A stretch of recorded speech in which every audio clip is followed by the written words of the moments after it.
E aí, galera, tudo? Hoje, então, a gente fala da multiplicação e da divisão com números inteiros. Lembrando, conjunto dos números inteiros, aquele conjunto formado pelo zero, os números inteiros positivos e os números inteiros negativos. Bom, mas como que a gente vai fazer, então? A gente vai dividir em 3 partes a nossa aula de hoje. A gente vai ver primeiro como que a gente faz para multiplicar quando os 2 sinais forem positivos, certo? Bom, se eu perguntasse para vocês, quanto que é 3 vezes 5? Ah, senhora, é 15, barbada. Tá, mas a gente não viu na aula passada que quando o sinal ele não aparece é porque aquele número é positivo? Então, eu vou reescrever. Eu tenho, na verdade, mais 3 vezes mais 5. E, novamente aqui, quando o sinal não aparece é porque ele é positivo. Isso nos leva a pensar que a multiplicação de 2 números positivos vai ter como resultado um número positivo. Mais um exemplo, então.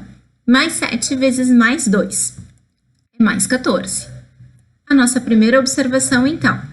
Quando os 2 sinais são positivos, o resultado é positivo. Bom, mas e quando cada número tiver um sinal? O que eu faço?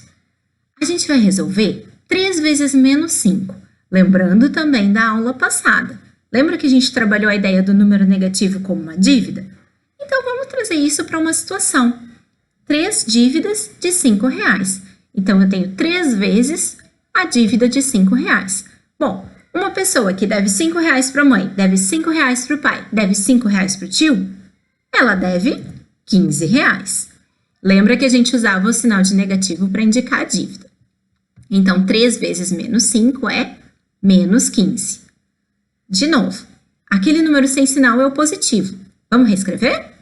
Então, mais 3 vezes menos 5, a gente já sabe a resposta, menos 15. Opa! Então, prof, quando os 2 sinais forem diferentes, o resultado vai ser negativo? Sim, porque eu posso entender o número positivo como a quantidade de dívidas e o número negativo como a dívida que eu tenho. É só uma forma de pensar, tá, galera? Então, mais 2 vezes menos 9. 2 dívidas de R$9. Menos 18. Isso nos leva à nossa segunda observação. Quando os sinais são diferentes, o resultado é sempre negativo. Bom, mas e quando os 2 sinais forem negativos? Esse a gente vai trabalhar usando a nossa tabuada, como se eu fosse formar a tabuada do menos 1. Então, a gente já viu que quando os números têm sinais diferentes, o resultado é negativo. Então, menos 1 vezes mais 2, menos 2. Menos 1 vezes mais 1 é menos 1. Menos 1 vezes 0, a gente sabe que multiplicação por 0 é sempre 0. Bom, mas agora a gente chegou no menos 1 vezes menos 1. Como é que eu vou resolver isso? A gente vai usar a nossa reta numérica, tentando identificar um padrão entre os resultados que a gente já teve. Do menos 2 para o menos 1, a gente somou uma unidade. Sora, da onde isso? Ó, do menos 2 para o menos 1, a gente andou uma unidade positiva. Do menos 1 para o 0, novamente a gente somou 1. Então, para chegar na próxima resposta, a gente vai seguir o mesmo caminho, andar uma unidade. Então, menos 1 vezes menos 1 é mais 1? Opa! Vamos olhar o que vai acontecer com o nosso próximo termo? Se eu somar novamente mais uma unidade, menos 1 vezes menos 2 é mais 2. O que é que a gente percebe aqui? Que quando eu multipliquei 2 números negativos, o que aconteceu com o meu resultado? Positivo.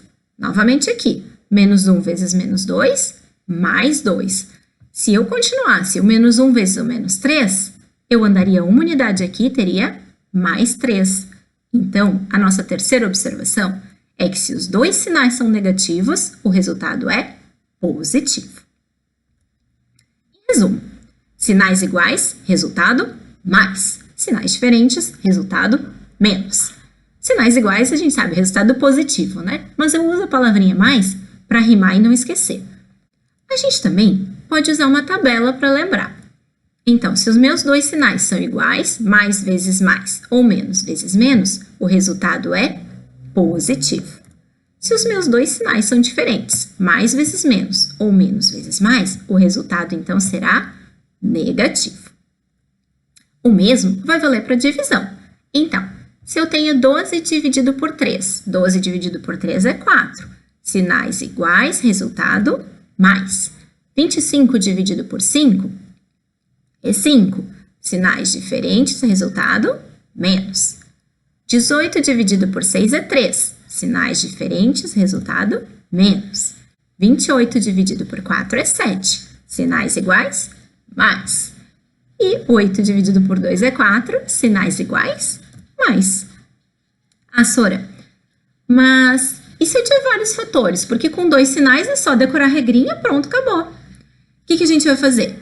A gente vai fazer a nossa multiplicação e usar a nossa regrinha de sinais de 2 em 2. Então, aqui, multiplicando, eu tenho 1 vezes 1 vezes 3 vezes 2. 1 vezes 1, 1, vezes 3, 3, vezes 2, 6. Mas e os sinais? Sinais iguais, resultado, mais. Agora, com o nosso próximo sinal. Sinais iguais, resultado, mais. E o último sinal, sinais diferentes, resultado, menos. Não tenho mais nenhum sinal para comparar, então eu já tenho meu último sinal. Então, menos 1 vezes mais 3 vezes menos 2 resulta em menos 6. Mais um exemplo. Mais 1 vezes menos 2 vezes mais 3 vezes menos 2.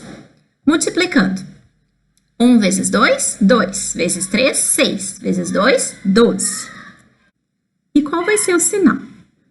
Sinais diferentes, menos.